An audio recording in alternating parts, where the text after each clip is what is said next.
والنهارده جبنا حاجات كتيرة، تعالوا نشوفها مع بعض. جبنا القصدير اللي احنا اتكلمنا عنه طبعا كتير. احسن نوع اللي هو السنغافوري، جبت النص ملي، جبت بكرة 50 جرام. دي بتبقى كويسة جدا في اللحام، حتى لو معاك كاوية ضعيفة، يعني ده قصدير كويس جدا. طيب، ومعانا ايه تاني؟ جبت الهيتسنكات دي عشان لقيت سعرهم كويس جدا جدا جدا. ده الهيتسنك كبير ودول 4 صغيرين. وجبنا ايه تاني؟ جبت تراكة الاس اس دي بتاعة الام دوت 2 والام 2، هوريها لكم برضه. وجبنا من هنا من فري، جبنا ريجليتورز. طبعا احنا شرحنا ايه الريجليتورز ده للناس اللي مش عارفة. لو جينا بصينا كده، ده الريجليتورز، بصوا كده، ده الريجليتورز. جبنا ايه تاني؟ جبنا ازازة اقاي عشان بنحتاجها طبعا في تنظيف الحاجات الالكترونية.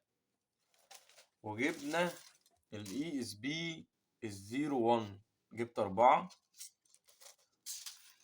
وجبنا حبة حاجات من لامباترونكس. جبنا الحاجات دي بقى بس، والباقي دي شنط فاضية. جبنا ايه بقى من لامباترونكس؟ جبنا البي سي بي اللي اتكلمنا عنها كتير، احسن بي سي بي وارخص واحدة كسعر 8 جنيه. وجبنا حبة الحاجات دي بقى، جبنا مكثفات، ريجليتور، فوتو كابلر وبس. وجبنا ايه بقى تاني؟ جبنا بقى من مايكرو اوم حبة حاجات كويسة جدا عشان نعمل عنها فيديو حلو قوي. جبنا البريد بورد دي عشان نشرح البريد بورد كلها، وجبنا كمان البريد بورد دي اللي هي الحجم الاصغر، وجبنا كمان البريد بورد دي اللي هي اصغر واصغر.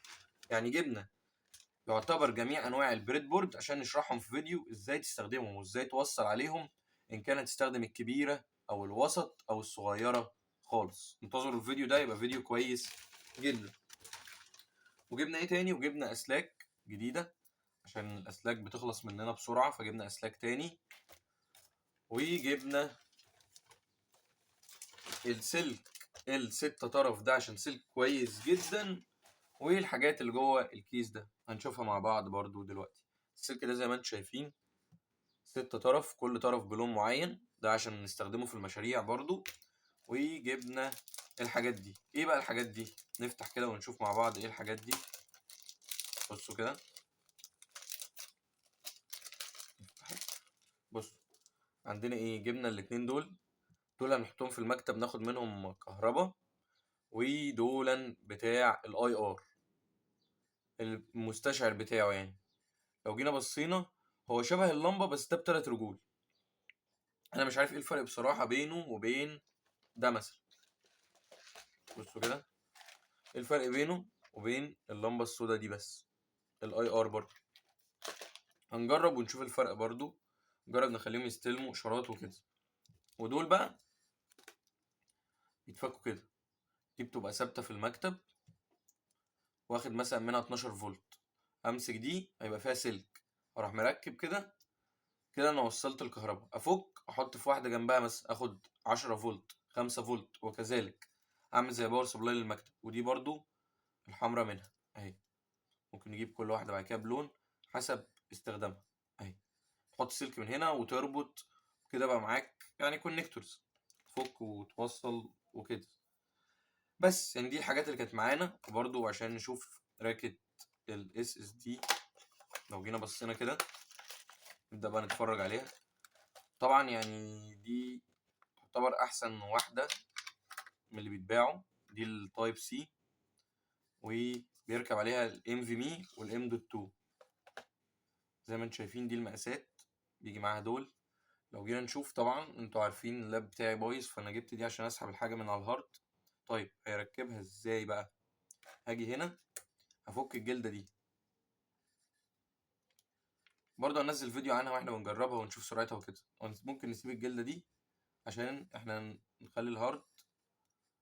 ثواني كده، ولا اقول لكم احنا نعمل ايه. هنيجي هنا، هي بتعدي هنا كده اهي، شايفين بتثبت على الهارد او على الاس اس دي هنا كده. وبتبدأ تتركب هنا عشان تثبته كأنها مسمار، بس دي عشان من غير مسامير. هنبدأ نركبه كده. مش عارف بقى هو بيتركب مايل زي التانية ولا لأ. طيب نبدأ نركبه كده. طيب هو تك معانا، بص هو بيركب مايل عادي ان هو رفع نفسه لوحده. طيب هننزل هنا وندوس على دي بس، ثبتت كده، شايفين اهي. نيجي بقى ناخد الباقية دي، مش عايزينها بقى، هنسيبها يعني نشيلها في اي مكان، ممكن احطها جنبي هنا اهي، وابدأ اقفل. هقفل ازاي؟ هي ليها عدل طبعا، هي ميتال مش بلاستيك، فدي حاجة كويسة كشكل وكخامة وكعمر افتراضي. وبتتفك من هنا على طول من غير مسامير، وبتشتغل هنا بوصلة التايب سي العادية. أي وصلة تايب سي بقى، توصلها على الموبايل، توصله على الكمبيوتر، توصله على اللابتوب، بقى معاك اس اس دي خارجي. حاجة كويسة جدا. برضه هننزل عنها فيديو ونجرب السرعة بتاعتها ونشوف كل تفاصيلها. يعني دي بيتهيألي كانوا كاتبين السرعة عليها هنا. جوه حاجة جوه؟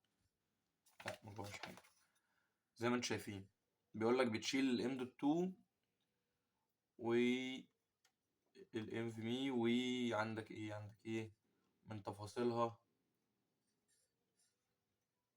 بتنقل بسرعة 10 جيجا بايت في الثانية. دي برضو حاجة كويسة جدا، ما بتاخدش وقت. ده غير ان هي فيها لمبة هنا بتنور، وده شكلها سوكت التايب سي، وشكل الراكة كلها. فراكة كويسة جدا هتنفعني بسبب حوار اللابتوب ده. ودي كانت الحاجات اللي احنا جبناها بقى، هيت سينكات، باكاي، الحاجات دي كلها. لو اي حد عايز يستفسر من اي حاجه دي بتعمل ايه او جبناها ليه او سعرها كام، يكتب لي في الكومنتات وانا اكيد هرد عليه. وما تنساش لو الفيديو عجبك تعمل لايك عشان تساعدني اعمل فيديوهات جديده، وتكتب كومنت لو عايز تسأل في اي حاجه. ولو اول مره تشوفني تشترك في القناه وتفعل الجرس.